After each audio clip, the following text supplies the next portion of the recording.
Welcome to the Las Vegas IT Management Podcast. And today I do have the pleasure to speak to Federico with the Sonesta Resorts and Hotels. How are you doing today?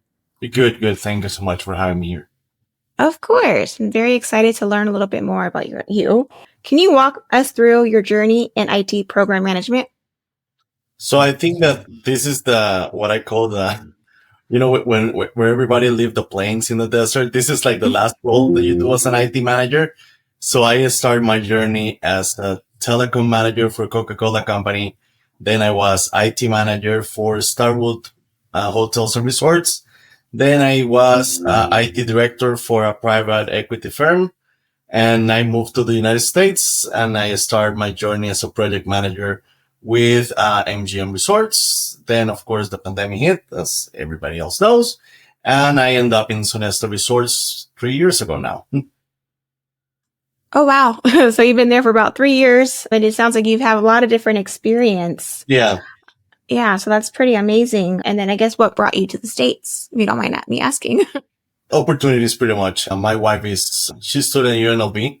So we decided when we met back in Costa Rica, where I'm from, we decided to move to the States and keep going our journey here. Got it. And I hear Costa Rica is beautiful, so that's awesome. And how do you ensure that IT goals aligns with the overall business objectives of Sonesta Hotels? Can you share an example of a project where the alignment was particularly successful? I think that we're running it as we speak right now.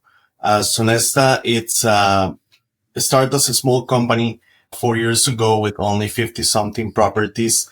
During pandemic, they acquired 200 and something properties from different flags. And they also merged they acquired another brand called Red Lion Hotels.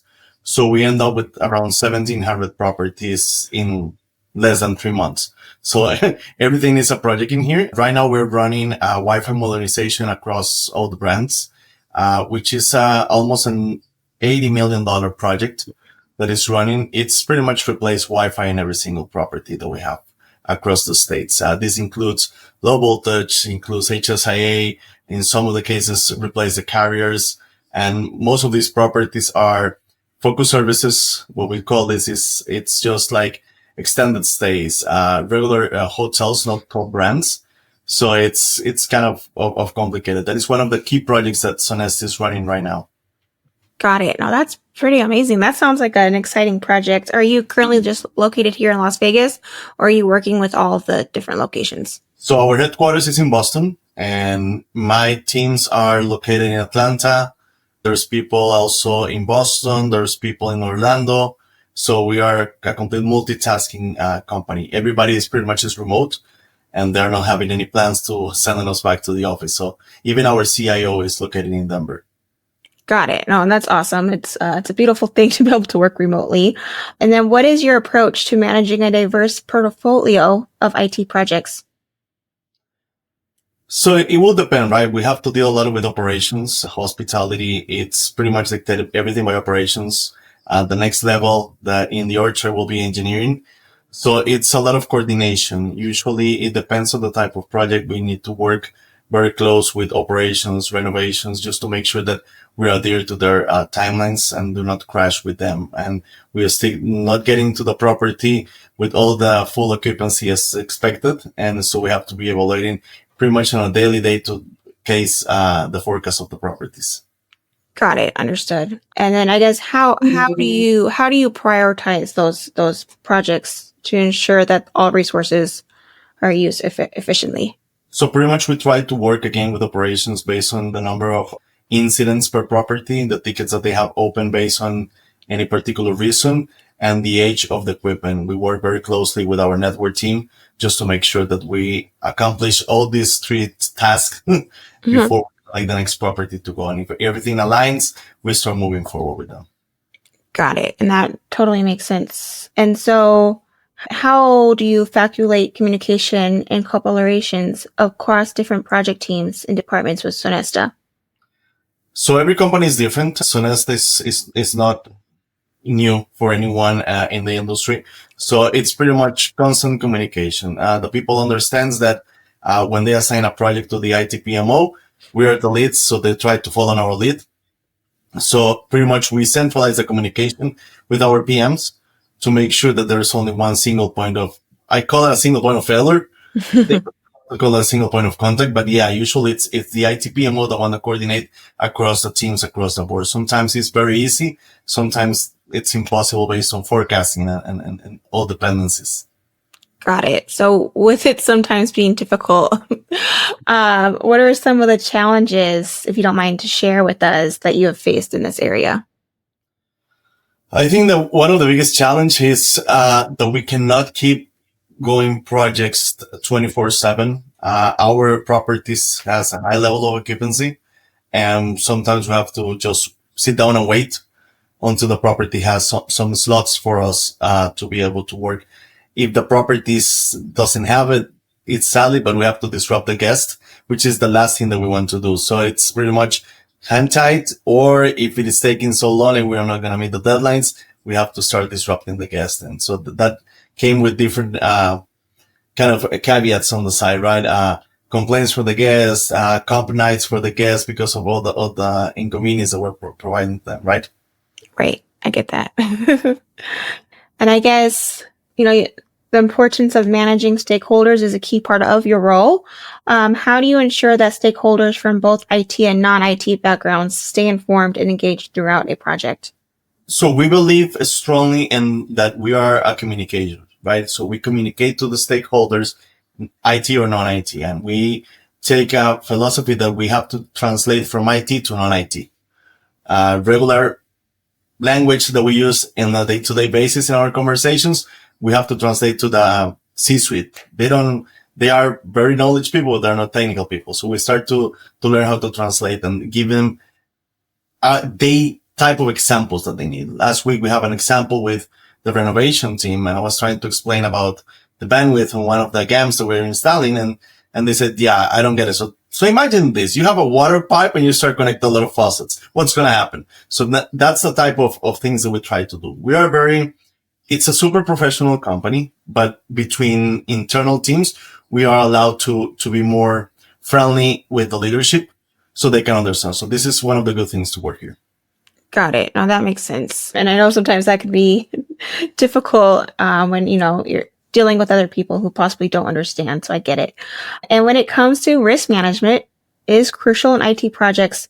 How do you approach identifying and mitigating risk across different projects? So first of all, we need to have a risk management evaluation at the beginning of the project just to understand what is going to be the impact of all the parts of the project that we need to affect. Even it's that we're migrating servers. So what's going to be the risk on that one? Are they going to be able to do close of the POS systems at midnight? So how we're going to mitigate the risk. So the best thing to do that we create a rating log for each project. So we understand exactly who's going to be accountable, who's going to be responsible for it. And everything should be logged on our rail logs just to make sure that the team as a whole make the decision on what to do next before we move forward. Got it. And you said you guys create a log. Is that what I heard you say? We have RACI logs for every project, which is responsible, accountable, consulted, and informed. I almost forgot. My boss is going to kill me. And then also we have the RAI logs, which is the risk analysis and decisions logs that we need to have for each project. For example, if we see that there is a risk, if we shut down the servers at midnight, just after the last bar close, that's a risk for us. So we have to go to the properties, the team, and say, okay, what is the risk? How we're going to accept the risks? How we're going to mitigate this risk, or so on. So it's a day-to-day, task-to-task analysis that we need to make before we make a decision. Got it. Understood.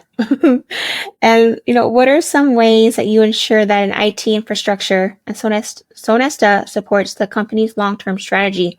Can you share any insights into strategic initiatives you have been a part of? I think that one of the biggest strategy initiatives that is this Wi-Fi replacement. It's one of the biggest projects that the company has been running so far. So I think how do I ensure that the company supports the long-term strategy? It's pretty much like a salesperson deal, right?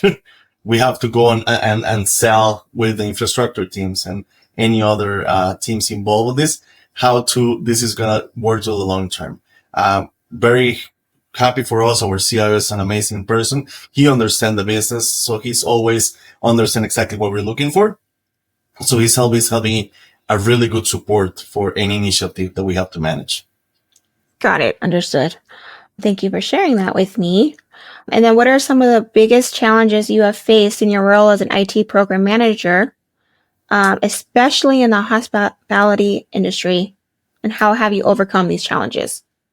Definitely the general managers. There's a vast variety of general managers with every type of personality that you can imagine, right? Some Right. of them are very flexible when it comes to work. Some of them are not. And it's understandable, right? They are managing their own properties. So that is one of the biggest challenges that we have with them, right? Sometimes all of a sudden the properties get full book. So they call us on a Friday. Hey, you cannot be here on Monday. Yeah. Well, that's kind of a challenge for us. So it's try to give or take a little bit, right? So I think that it has a lot of politics in the middle that we have to start talking with them, dealing with them. But it's a challenge every single day in every single project. Got it. And I guess how do you overcome those challenges? Sometimes you can because those are the money makers. So you have just to accept it. Got it. So there's somewhat nothing Yeah. you can do. uh, They better have a very good reason, but usually they have a really good reason, right? right. Understood. I get it. And then how do you contribute to the development of your team members in terms of skills, leadership, and growth within the organization? So I think that it's try to show everybody what you can do. Teach to your peers your tips and tricks. We came from different cultures. My culture maybe act different as their culture. So I think it's a lot of sharing. We have twice a year, we gotta get together back in Boston with the whole team. Our leadership on the IT BMO is amazing. We are in constant training, constant feedback. So it's like, that's the way that we develop, right? Different tools that we use. Someone may have more experience on some tools. Some of us, we use a lot of AI, and it's depending on the type of people. But I think that it's usually we go once a week in our forums, in ITPMO forums, and we share and we try to learn between each other. So it's more a lot of communication. That's going to be the secret of every PM, right? Right. And that's very, very important. So that's awesome. And you did mention AI. And I know AI has been a huge topic within this podcast. How are you guys currently using AI? So we are using Microsoft Copilot. I don't know if the entire company is using it right now, but since the last 6 months, the ITPMO has been piloted, and we think it's an amazing tool, right? Sometimes you're double, triple, even quadruple book it. So just record the meeting and run AI, and then go and get your action items and so on, right? It's has been a very helpful tool that is helping us most of the times to remember things that maybe you didn't cut, right? My case, maybe there's a language barrier in the middle that, hey, I didn't get it. Well, I don't understand what you're saying. So you go back and check it out. It has been a really very useful tool for us. Got it. And I can see that, especially as you said, the language barrier. So thank you for sharing that with me. And when it comes to the IT landscape, it is, as you know, it is consistently evolving. How do you guys keep up ahead of technology trends, particularly in terms of guest experiences and operational efficiency? So in our case, we are project and program managers. We are not the ones that look for the new technologies across the board. There's several teams that specialize on do that. So when it comes to us, we evaluate, we suggest some changes. We do try to review any solution that they present to us, but there's different teams that are in charge of that to present. Let's say, for example, right now we're dealing with the Wi-Fi project, which includes a very huge low voltage effort. Our IT director of infrastructure came up with a G.HN solution, which is a positron solution, which I never heard before. So we have to start learning about it. But usually it's another team, the ones that bring that type of trying to be as much as updated as we can in the industry, right? Got it. And I'm sure that's very helpful. So you don't get put into 100 directions. Yeah. So that's awesome. So thank you for sharing that with me. And then can you share a success story of a recent IT initiative or program you managed that had a significant impact on the organization? So right now we are pretty much in break fix mode as we acquire a bunch of properties. one of the biggest programs that we're doing is that we are replacing ESXi hardware servers across the company. It's a very expensive project. It requires a lot of downtime and a lot of knowledge. So I think that since the conception of that project that I was talking with the manager of the IT hosting solutions, we have so many weird names in here. uh, yeah, we developed this program that every year we're going to replace 10 to 17 properties to the new hardware. That includes from the RFP of the hardwares to the purchasing to so on, so on. One of the biggest challenges that we have now is with the acquisition of VMware that acquired Broadcom acquired VMware, sorry. So the licensing now it's kind of a hassle for us. So we're trying to figure it out what is going to be our next steps. It is challenging, but I think that we have an amazing team and we have great professionals around us that can help us to drive the decisions. Got it. And that makes sense. And, you did mention that there is another team that does, deal with trends. But what are some of the trends you see shaping the future of IT and the hospitality industry, and how are you guys preparing for them? So that's more a strategic vision. I have no visibility on that. What I can tell you for sure is that we are implementing AI as much as we can. But at the same time, one of the visions that we have a couple of weeks ago in our IT offsite is the going back to basics, right? We have so many tools, so many things, but the companies, I think it's going to try to drive this going back to the basic stuff, provide the best customer service and guest support as they are used to it. So I think that's one of the things that they're focusing right now. As I mentioned, I'm not in the strategic area of the company, but I think that they're driving the company in a really, really good way, that we are going to go back, not go back on track. We're going to be on track to be one of the most successful one in the States. Got it, which makes sense. Sometimes just going back to the basics is very important. Is there anything that you would like to share that you possibly have not? No. I am very happy. This is the first time that they do this to me. Usually when I'm in conference like this, it's with the teams and everything with vendors. So it's different to be someone asking me the questions and not me asking the questions. It's different, but I'm more than happy and open to elaborate any answers that you want or you guys need. Awesome. Well, Federico, it was a pleasure to talk to you today. Thank you for hopping on, and I'm so excited for you guys, for the growth that you guys are having. Thank you so much. Appreciate the time. Of course.